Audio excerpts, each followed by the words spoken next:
He said, for about 10 years, study the scriptures of how the universe came to be. And if there is a divine being who created the universe, then the universe will be the scriptures written by that divine creator. Why be afraid to read those scriptures? But you're not going to read them in a textbook. You're going to read them through going back into the story of how things came to be. And that this story was the primary revelation of any notion, any idea of a divine being. And if we could spend 10 years really studying that, and I don't mean just the universe, and I'm going to come back to that thought for just a moment, but the whole thing, including human history, in the very recent human past, which we're involved in. If we could read that seriously, we would have such insights into the divine mystery. Then we could go back and pick up the scriptures of the tradition, and it would all make unbelievable sense. Because there would be a larger depth of meaning to the literal interpretation of the words in those written texts. Because the people who wrote those texts did not have access to what you have access to.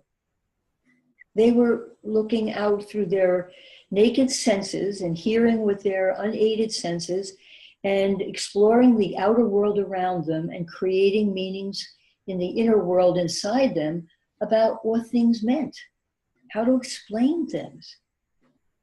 And they were doing the very, very best they could.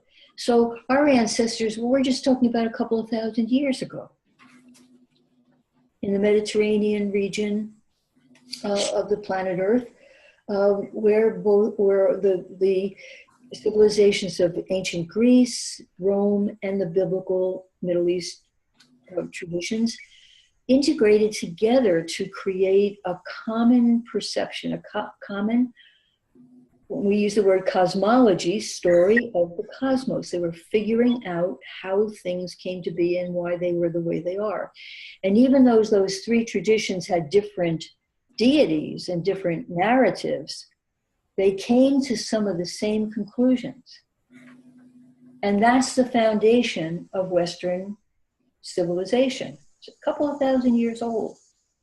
Humans as a species existed for 2.5 million years.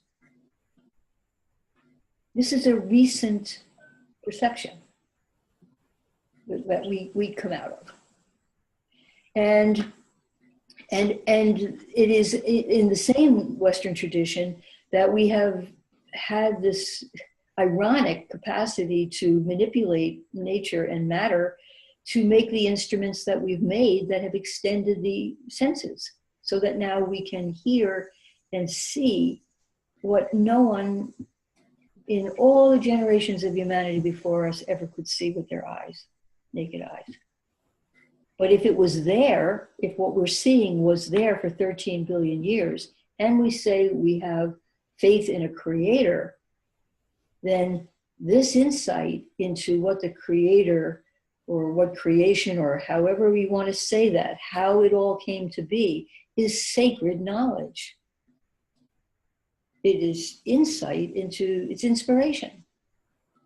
And so that's why Thomas Berry would say, put the scriptures on the shelf for 10 years, and he would say the same to Buddhists, and he would say the same to Hindus, and he would say the same to any other of the classical religions that are a couple of thousand years old. They're filled with wisdom. Don't lose them, but don't use them as your primary reference. And study the first scripture, the first revelation. So when I heard that many years ago, it scared the daylights out of me. I didn't know how to respond to that any more than anyone else who heard him say that would know how to respond. And it would be my reflection that looking over these last 30 years or so, that I would have had a lot of experience working with religious congregations, I would say only a tiny, tiny fraction of 1% of the women in those communities did that. They did it, but they did it with the scriptures in their other hand. And they were trying to make them both compatible. And the time spent making them both compatible stalled, I think, a lot of the freedom and insights that may have, I don't know, this is just what I'm thinking about, may have brought us to a stronger place in being a voice for the future of life. We're a voice for the future of life, that's for sure. And the ecological ethics that religious women have, not just religious women, and I don't know how many in this group, in the room here, aren't members of Loretto. So it's hard for me to know how many people I should be talking to outside of Loretto. But as a human culture, coming out of the US culture, European culture, because that's where we come from, we're the generation who are presiding over one of the most critical moments in the possibility of Earth's survival. So it's not a small thing. And as much as our faith traditions, all of them, whole ecumenical range of faith traditions, as much as all of them are bringing a moral voice to this crisis, it is still human. For the most part, it's still human-centered, and it is not situated in the larger context of the revelation of how the universe actually does work and how Earth works, how it operates, how it functions. We do not have functional religions. And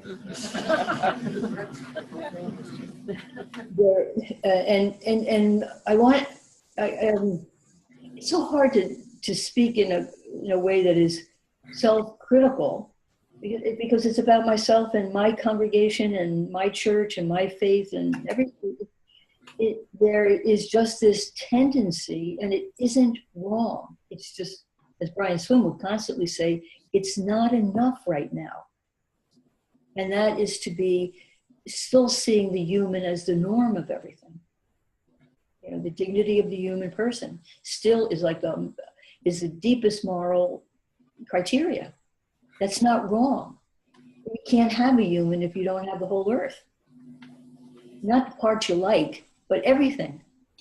You know, the Earth's a living organism. It's not a planet with people walking on it. It's a living being in its own right, and its own process of 5 billion years of coming to this moment.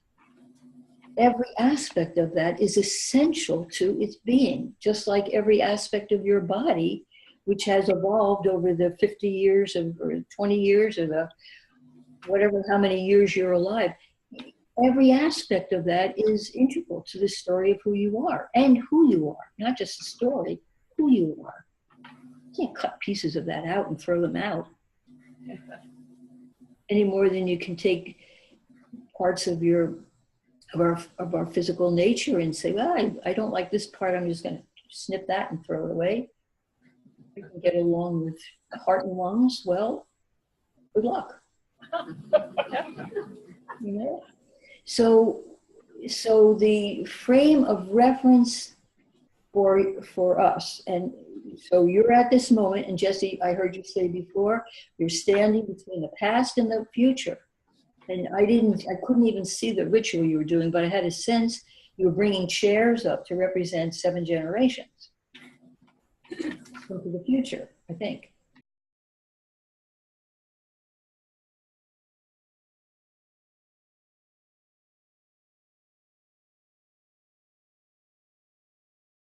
You know, it is not guaranteed there are going to be 7 generations into the future. And not Moses, not Jesus, not Buddha, not Confucian, not Jeremiah, not one of the persons who have lived before us ever had to deal with this.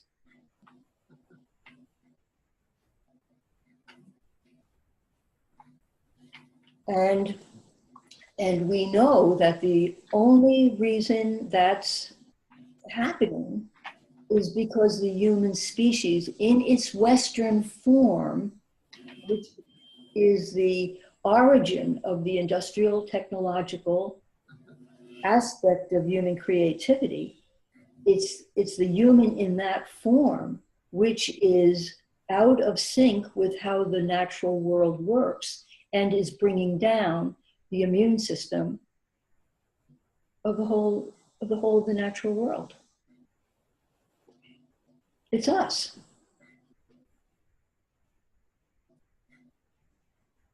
And so it isn't a small moment how we think and how we decide now into the future. It's the implications are huge. We're gambling with the whole of the past on this planet.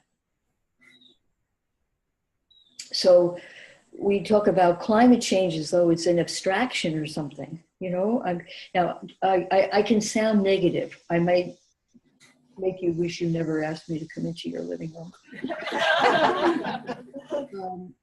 But our human adaptability, the creative capacity we have to adapt and to cope is so finely tuned that we can go on as though life is normal, even though at a deep psychic level, we know it's not. But we can do it. We know how to do it. I know how to do it. It's a coping mechanism. So denial is going to be one of the hardest things that we deal with. And I was very appreciative of what Fletcher was saying last evening, and I appreciated the questions which gave rise to some of his comments about, you know, trying to be positive or put a good spin on it, and people can't handle bad news. And I mean, I deal with this all the time, constantly.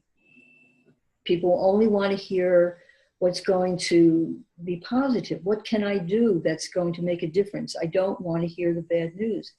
And I don't think that's enough. I don't think it's an adequate way to ask. We have as much as we have a capacity for hope and for imagining that we can change and do possibilities that we don't even see yet, we also have a capacity for not dealing with the reality of how serious things are. It just goes with being human. It's okay, but it gets us into a little bit of trouble. Does anybody want to respond? Feel free if you have a question. I don't mean lots of clarifying questions, but if you have an urgent, burning question you want to say, Miriam, stop, can you just go over that again? Or what do you mean by that? Please do, feel free to do that, all right? Okay, so what I was simply trying to say is, so I'm trying to come from my experience of, I'm at Genesis Farm 36 years, met Thomas 4 years before that, turned my whole way of thinking around, and it's not been a rosy picture. It's been a wonderful privilege, but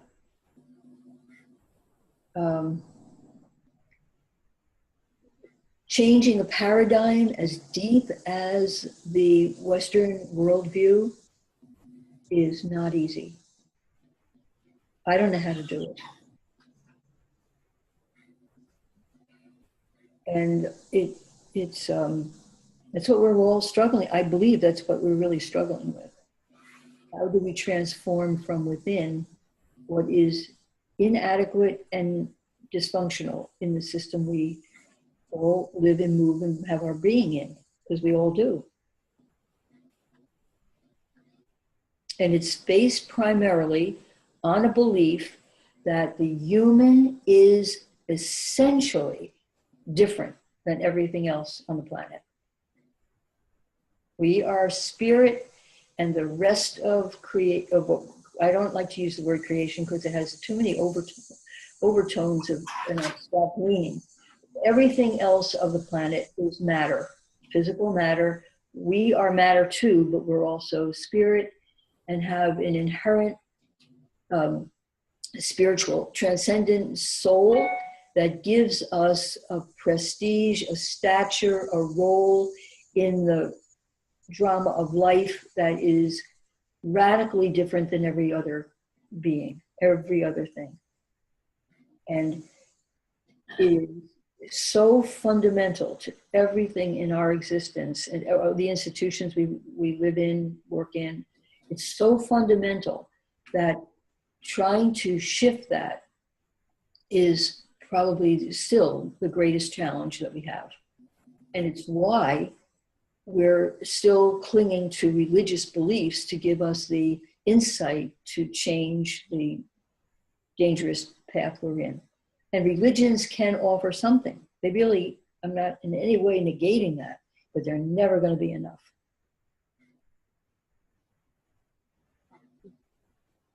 You have to understand Earth on Earth's terms, not on Job's terms. Or Francis of Assisi's terms. Or Hildegard of Bingen's terms. Hildegard did not grasp what we're talking about. The Rhineland mystics didn't. And in fact, the mystical tradition didn't help the Rhine from becoming one of the most polluted rivers in the world.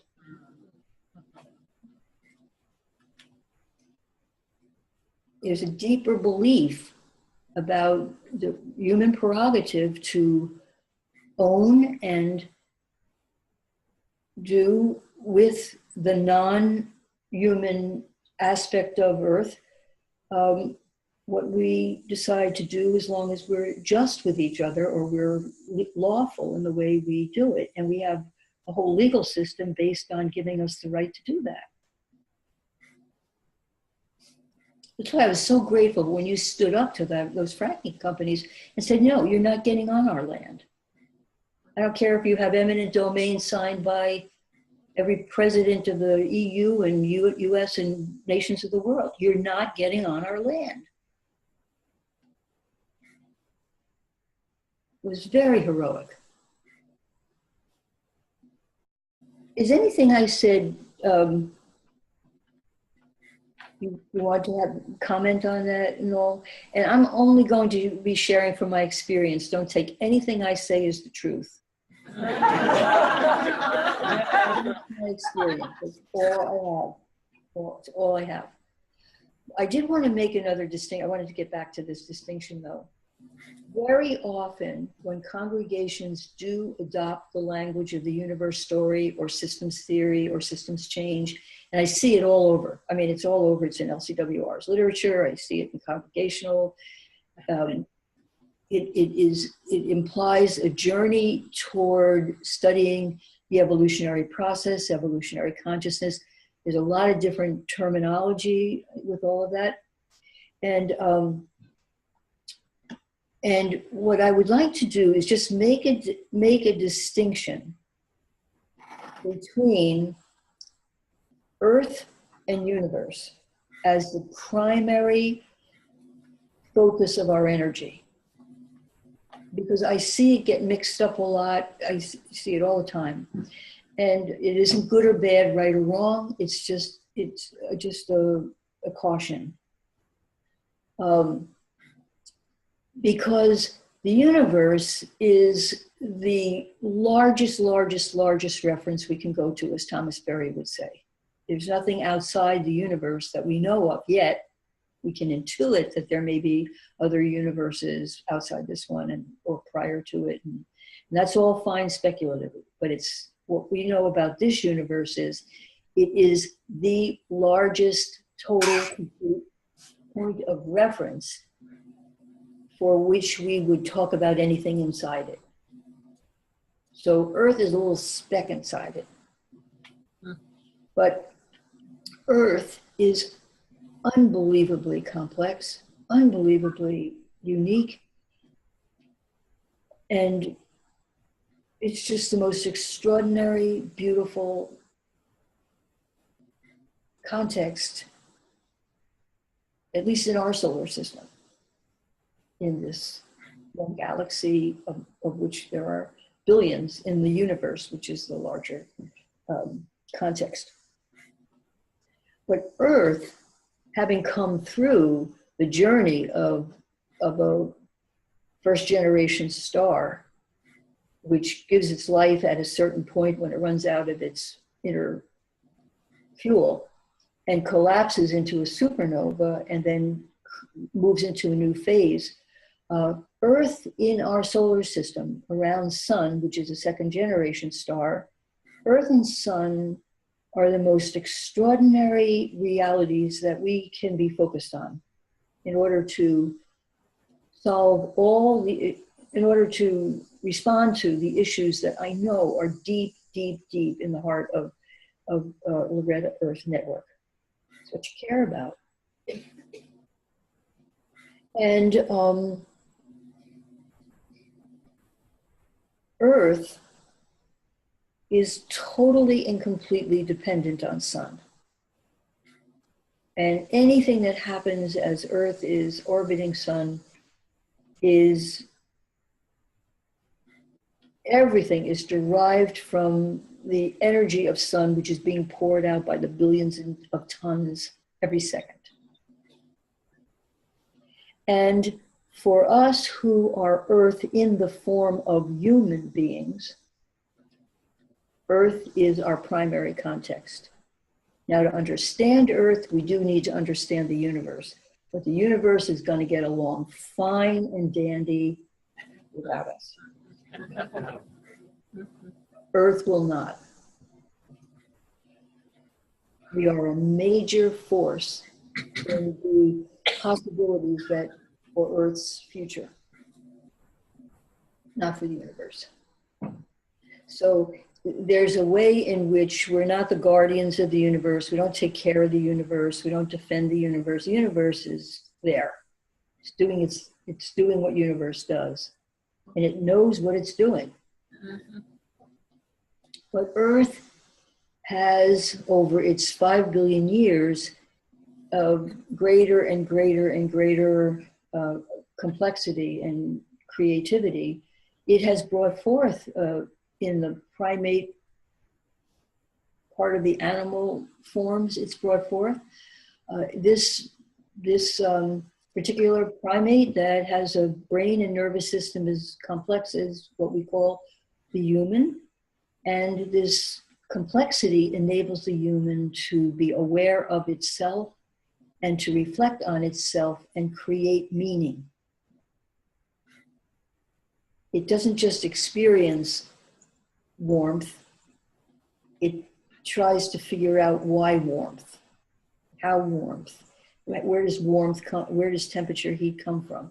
It's always trying to make meaning out of what's going on outside itself. And the accumulation of those meanings in very, very differentiated ways make up the cultures of the planet, of the human species.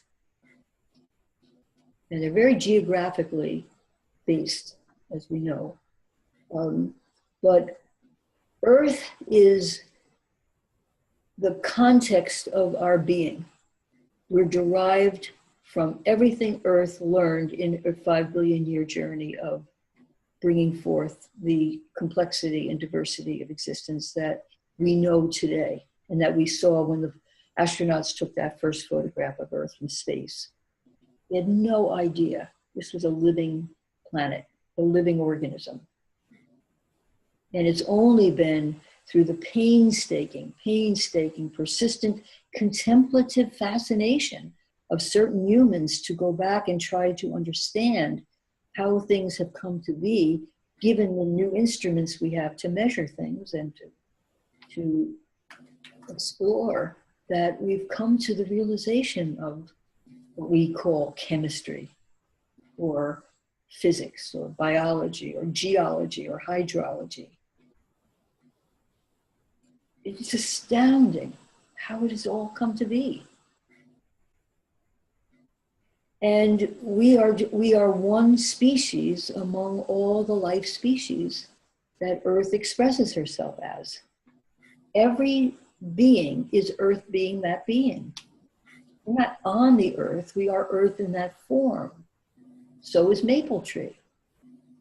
So is Zika mosquito. So is every bacteria, every virus, every meadowlark, every flower, every seed is Earth in that form. It's one body, one being. And our primary identity as whoever you are, Mary, Kathy, Jesse, you are Earth being Jesse. And there's not an atom that makes up the cells of your body, whether that's carbon or hydrogen or calcium or iron. There's not an element in you that is not Earth's body, formed in the supernova. So this is the primary reference point for the meaning of our personal lives, or the lives that we share out of the charism of Loretto or of Dominic, is to be focused on the meaning within that. Oh, sorry. I don't know how to turn this off. Okay.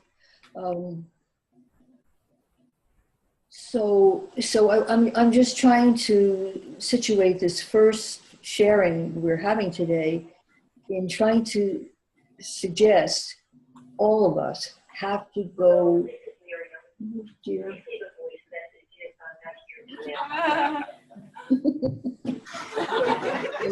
Desperate at technology.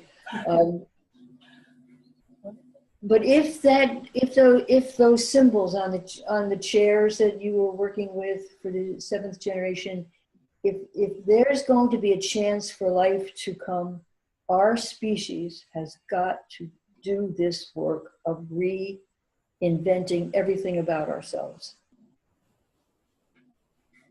Because we're living in a world of thoughts, concepts, beliefs that are abstractions. And some of them are completely inconsistent with how Earth really works, how Earth is, and how Earth functions, and how out of the dynamics of universe, it continues to live. Those dynamics of universe are incredibly important for us to study, because they're the basis of all ethical and moral human activity. But they are much, much deeper and older and more inclusive than the ethics and morals we have in our faith traditions, no matter what the tradition is. And it doesn't make the traditions wrong. It just means that they're not adequate yet. If they, I sense, reposition themselves and open up the meanings inside them to include the 13 billion years that come before and the 5 billion years of Earth, then those traditions will just soar in terms of giving inspiration and energy, the psychic energy Teilhard would talk about, for shaping a new Earth community and imagining that. So what I thought might be helpful is to just give a tiny little bit of, or share a little bit of this process that we have been going through at Genesis Farm, which is about everything we're just talking about. Now, I think you have a printout of a statement by Thomas Berry.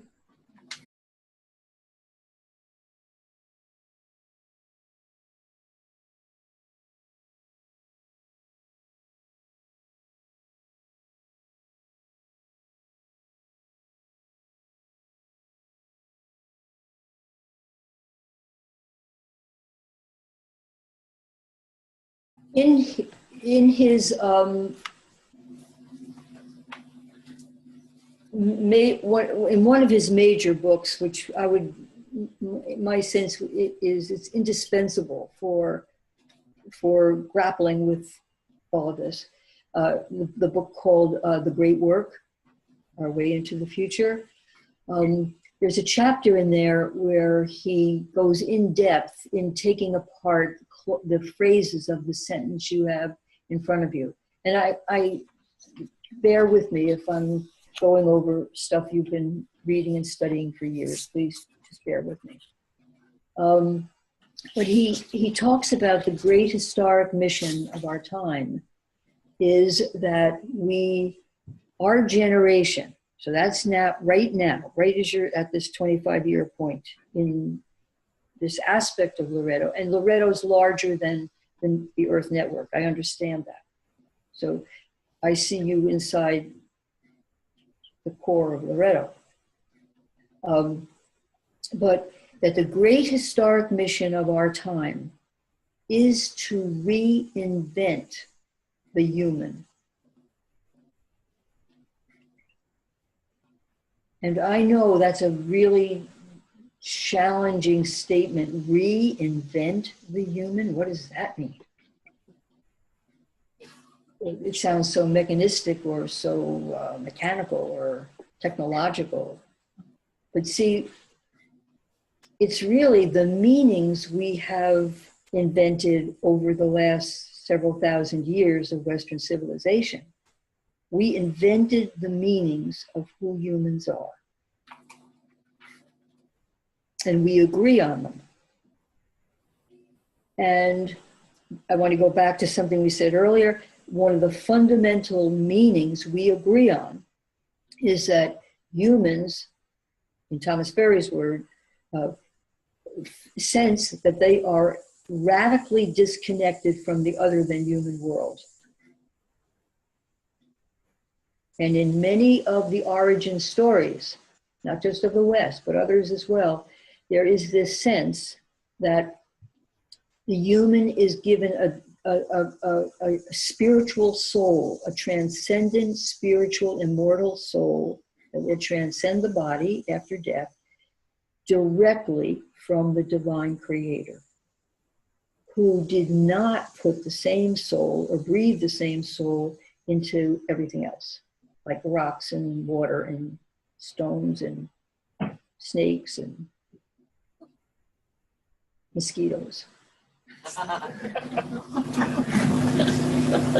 So that human soul makes us radically different.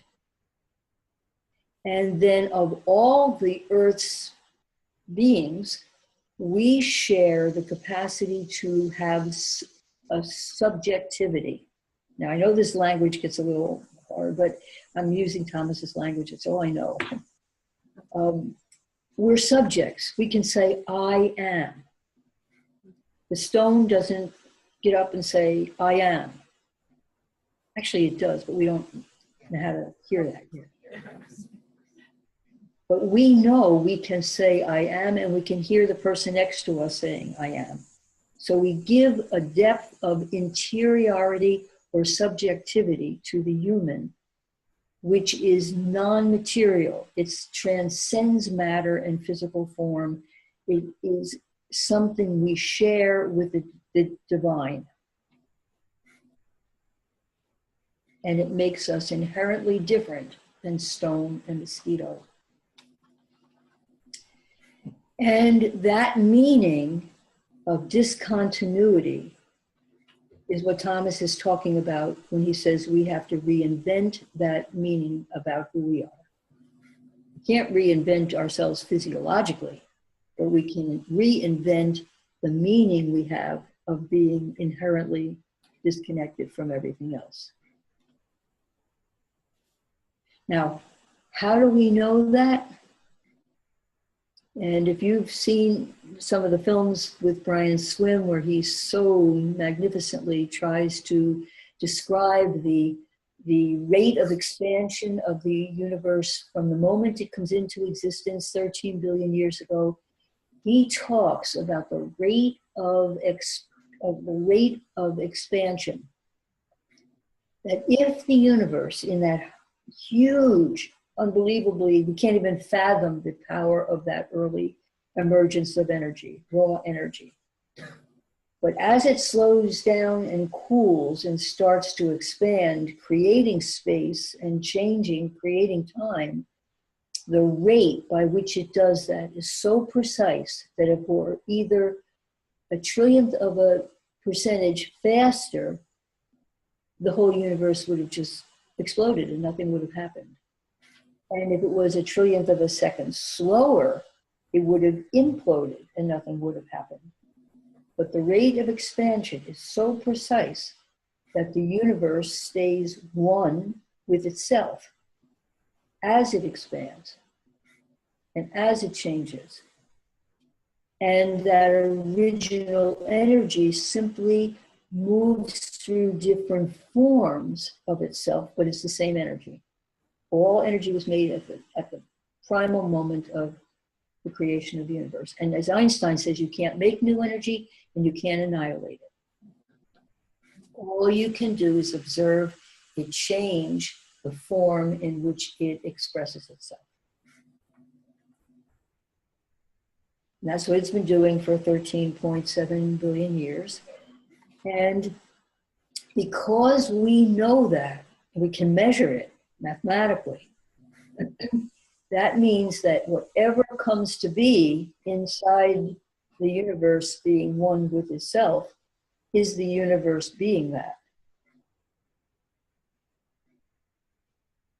And if the human shows up, 13 billion years later as a change of form, then, and we say we have soul and subjectivity, then there has to be soul subjectivity within the whole process from the very beginning.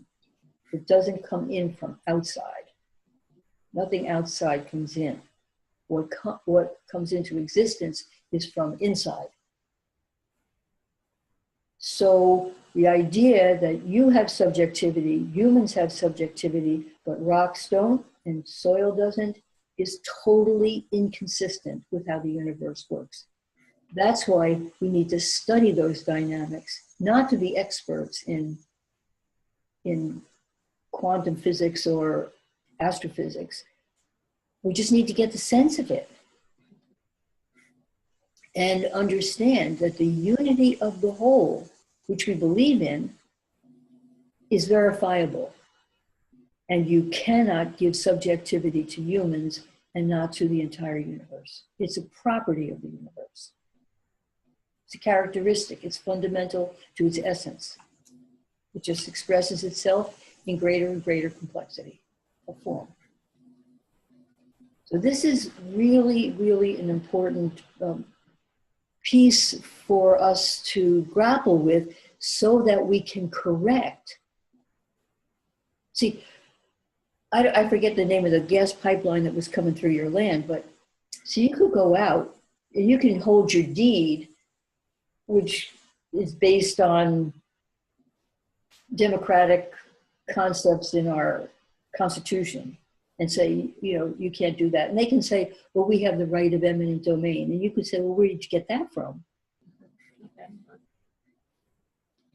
You can't, but if you could go out and in 5 minutes inform them that the universe has given rights to that land, and those rights precede the right of that gas company, then we turn that gas company, we make it go poof, like, go away.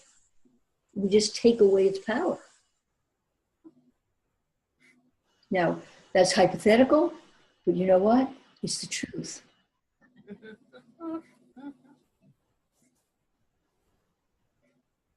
It's the truth. And it would also be true that the Sisters of Loretto don't own your property. Ownership of land is a perception that we invented. It doesn't really exist in reality.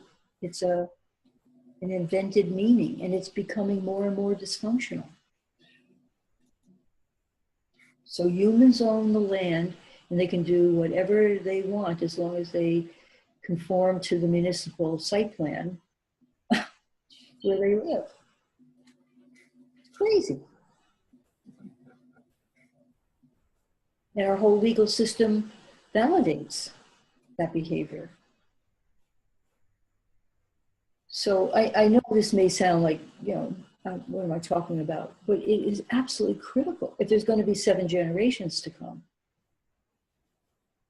Because our legal system allows, out of the meaning that we call law, based on human jurisprudence, it gives permission to legally do what we're doing. This dysfunctional behavior. Okay, so reinventing meaning, and it's not going to come from the scriptures. The scriptures weren't written with this notion of law in mind. So we can embellish the earth's rights with scripture, because scripture tends to describe how humans ought to treat each other, but they don't talk about treating the land except through stewardship, but that's absolutely inadequate for what we're talking about.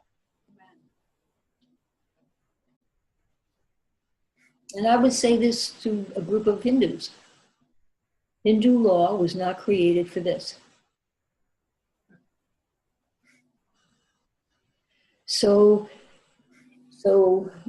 this idea of reinventing the human, now there's clauses in this statement, at the species level. See, we're one species among a community of species. And in the dream of the earth, I had all these books over here, I was going to hold them up.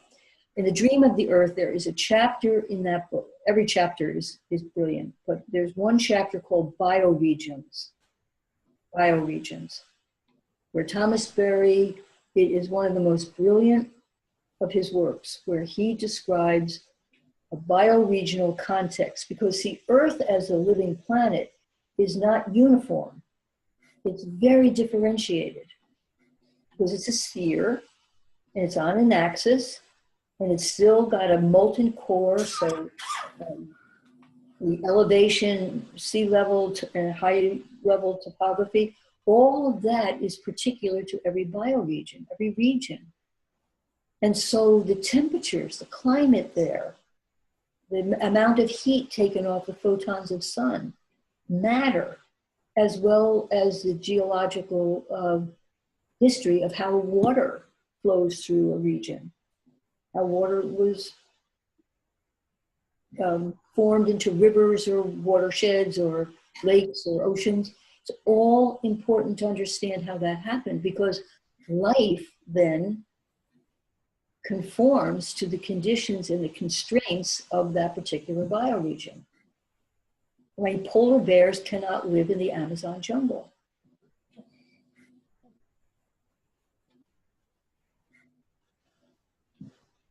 So parrots can't live at the Arctic Circle.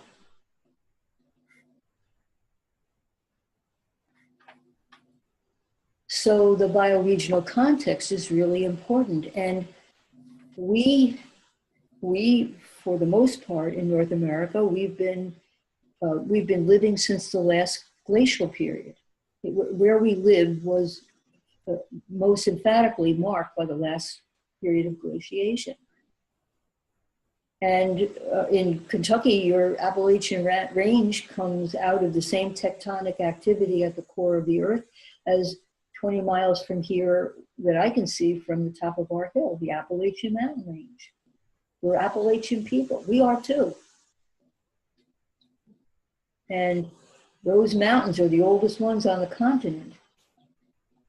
And that's why we're lower than most of them, the Rockies. But the animals and the birds and the fish that have adapted to the particularities of our regions are the community of species which have enabled life to go on for thousands of years before humans came here. And in terms of our ancestors, most of whom came from Europe or Asia, we're brand new little invaders. The community of species was stable before we arrived. And it's being torn apart. Whether you're in the Rockies or you're in the Appalachians. So we have to reinvent ourselves as a species at the species level.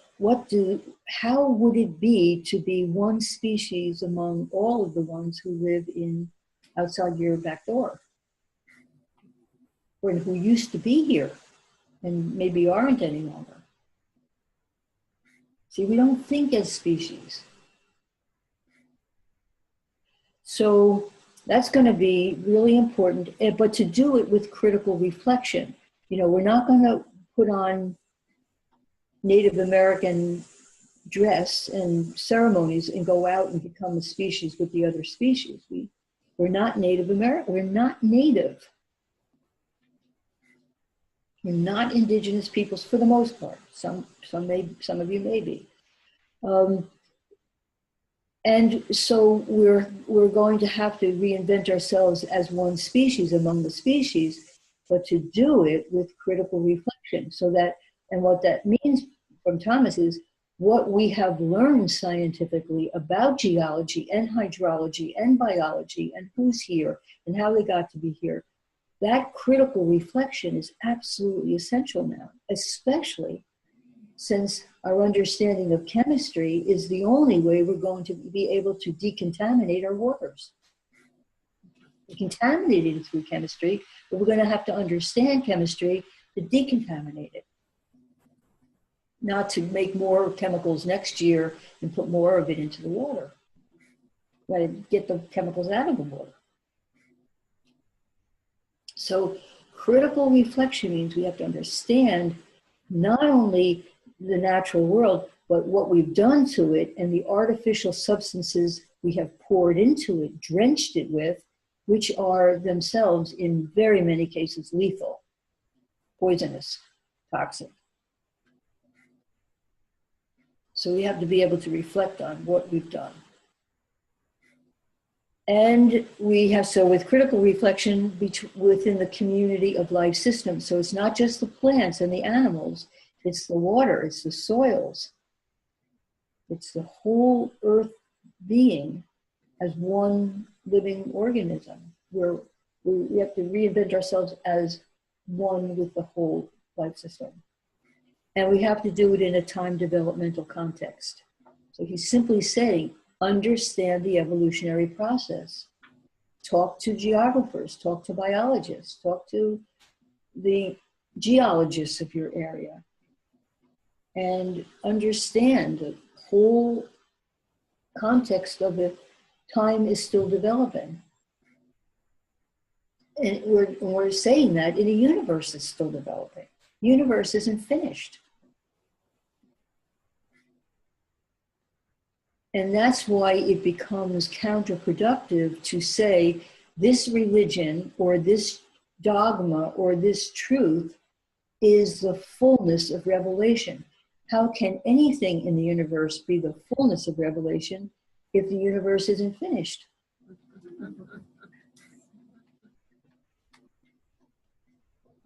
And then to reinvent ourselves by means of story and shared dream experience. So we need to know the story of the whole universe.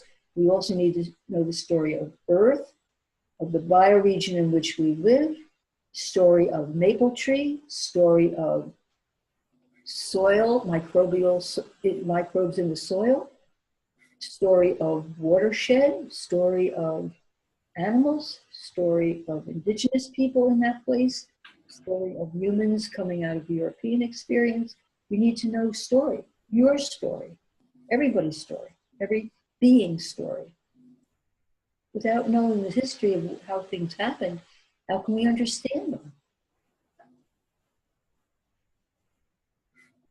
And shared dream experience, which is the deep intuitive capacity we have to continue to imagine and to dream and envision what is the possibility that can still happen. So you're in the process of doing that now, imagining a new Earth community. What is the mother house going to look like? What is the presence of Loretto on those lands? What's it capable of expressing 10 years from now, 40 years from now, if Earth makes it through this critical moment? It may not make it, but if it could make it, what would your dreams enable to happen? So this is the core of what I think we're all called to. So if you were to say, what's the mission of Loretto Earth Network? It's this: to reinvent the human. Right there, you're in Colorado, St. Louis, wherever you are. And as North Americans within a Christian context, Catholic context, how are we going to reinvent the church? It has to be reinvented. Not we adjust, we make adjustments, but it has to be reinvented. Because at its depth, it is still coming out of an origin story that hasn't aligned itself with the mystery of death, with the mystery of suffering. It's still coming out of a context that explains death as though death was the result of what humans did back in the origin of time.